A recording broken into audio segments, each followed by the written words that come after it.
I'm really excited for this episode of Succession Stories because if you are a longtime listener, you'll know that most often on this show, I don't talk about myself as much as I like to spotlight my guests. But today's episode is different. I'm excited to share an announcement that I am partnered with an M&A firm. It's a new opportunity for me. It's a new opportunity for Small.Big and certainly for my clients. So today I'm being joined by Paul Visokey. He is the president and founder of Stony Hill Advisors, and he's here with me to help make this announcement and talk about our partnership. So Paul, welcome. Thank you so much. It's a joy to begin working with you. We just started talking a couple months back, and let me start with the fact that my business was started in Philadelphia in 2010, and I've been doing mergers and acquisition services in that marketplace, now starting to expand geographically. I'm originally a Pittsburgh native, so in our conversation, it made sense to open up the potential for us to work together, and here we are today. Yeah, I love that you had approached me. It really got my wheels turning because my focus for the last, 2 years has been working with business owners in the lower middle market on exit and value planning, strategic planning, and helping them find ways to maximize the value of their business, anticipating a business transition. And I think what was so awesome of how you approached me and said, hey, Laurie, if you join us and we partner, you can also then represent clients in the mergers and acquisitions process should they want to have that option to sell to a third party, or if they're looking to buy another business. And the more we talked, the more I think we discovered this shared philosophy about the lower middle market, that there is a really great opportunity there. And so this opportunity for us to collaborate was really exciting. And maybe you could just shed a little bit of light as to why you approached me and what you think our collaboration will bring to clients in Western Pennsylvania.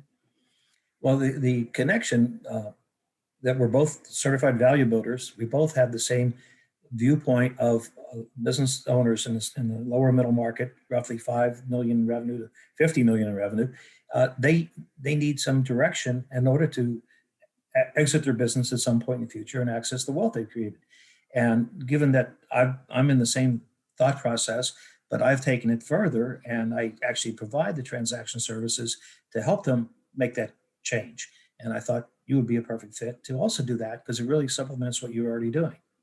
And one of the things I liked about the firm, and I do like about your firm, is that the M&A advisors are business operators and people who have a lot of general business experience in certain industries. And I thought our processes really fit well together, starting with the consultative approach to understand from a business owner what's important to them. Why do they want to transition? Where are they in this continuum if they're a certain number of years out? And so where do you find the conversation typically starts with a business owner? How do you help them understand their own readiness, whether it's their personal readiness or business readiness? Interesting question. The conversation, it emanates from what is their goal? What do they see for their future? And then we take it a couple of directions. We want to make sure the business is ready for transition to a new owner, whether it be within the family or to employees. But we also want to make sure that the business owner is ready personally to make a transition to some next life's event, what they want to do next. So we work with business owners in that area because they're very integral to the business. And until we can help them understand how they can make the business independent of themselves, they can't really sell. So that's integral to what we do, and it's been the foundation of my mission I've been on. And we would call that exit value and transition planning, because the value part is the growth. I think the growth part, which is how can we help a business owner maximize the potential? And you were hinting at one thing and that's really important, which is if the business can't survive without its owner, then it's not worth very much.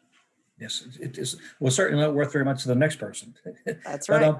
And the growth part is really interesting to bring up, because there's two ways you can make a business more valuable over time. One is to grow organically by continuing to add products, more new markets, just penetrate, get more customers in your current market. But there's also the opportunity to make acquisitions of similar sized businesses, and strategic opportunities to add to what you're doing through that process. So it again leads back to what we do on the buy side with our clients. We help them identify and negotiate and acquire other companies to make their business more valuable. One of the surveys that I have seen, which is from BEI, it's the Business Owner Survey from 2019.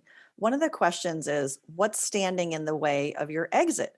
And the number one answer was need to improve the business. So I always talk about that as a great opportunity just to kind of get perspective, because it just makes economic sense whether or not you anticipate selling in the next 3 to 5 years, which is a relatively short period of time, or the next 10 years, right? It just makes sense to work on the business, improve the business. And the future value of your company, the more that you can demonstrate its growth, its profitability, is going to make it more attractive, again, if you're looking to sell. So let's talk about that. Let's talk about selling a business. What do you see, Paul, as some of the challenges that business owners are facing in today's environment? And why is it important to plan ahead? Um, the challenges are, as we already just mentioned, is the making the business independent of the owner. That's certainly one of the biggest challenges. Many times, the business owner views that they built a business and they can do all these roles that they take for themselves better than anyone else. So that's hard to relinquish. That's a delegation that's not easy to do. And then secondly, it's a cost factor, because I have to hire somebody to do what I'm doing, and so they kind of don't do that regularly. But then the next part is the organized process of due diligence preparation, looking at your customer base, making sure you have no serious customer concentrations where one customer leaves and your business is impacted by 20% or more, making sure that your documentation, your employee manuals, your benefits programs, and all those things are up to current standards, so that again you can make the transition and the next owner can come in and take over. You're just basically, in a nutshell, de-risking the business for the next owner. And a good place to start, where would that be? I think a lot of times we assume maybe that we know what our business is worth because maybe we talked to a friend, or maybe we've read some statistics out there. But there's a lot of different reasons why a company could be worth X or Y. So what do you recommend, for people who are thinking about selling? Does it start with a estimate of value? It does, and it's not even those thinking for selling now. If you're looking to the future, what is your net worth? Your net worth is primarily in the company. So along your journey, you should be regularly getting a market valuation of what is your business worth now. You look at your stock market investments and you see if it goes up one day or the next, but you never look at your business value and see if it's going up or down. And that's an important consideration in how you address the business. But at the point when you're starting to think about your exit, you really should know, is it going to meet your needs for your retirement purposes? And part of that's working back through your financial advisors and making sure you understand how your lifestyle will be impacted if you were to sell, and what is the business worth. And you're right, most business owners don't understand the real value of the business. Either they think it's too low, or they sometimes more often think it's too high, or they think it's worth more than it is. Right. And then that's something we can do for owners, is to create a valuation, an estimate of value, and Right. help them understand what it might be worth in the market before the process starts. Just a level set, it makes sense to do that.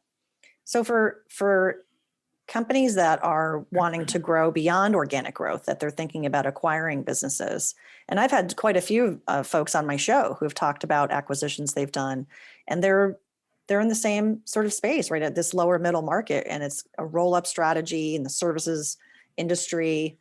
For example, I've talked to several owners who have that mentality, and they're always looking for good deals. Everybody's out there looking for the right deal. It's this magic. How do we find the right fit between the buyer and the seller? It's very competitive. So maybe you could talk about our process and how we offer guidance to both strategic and financial buyers. Very good question. There are marketplaces for businesses that are for sale, but if you're shopping there, everybody's shopping there. The best opportunity is to find the business that's not on the market, and that's a very detailed process, a very labor-intensive process for someone doing or running a business. So the best way to do that is to let us be the shepherd the process for you. And so we'll engage with a business owner, and it will make it a no-risk process. There's no commitments, there's no retainers, no exclusivity.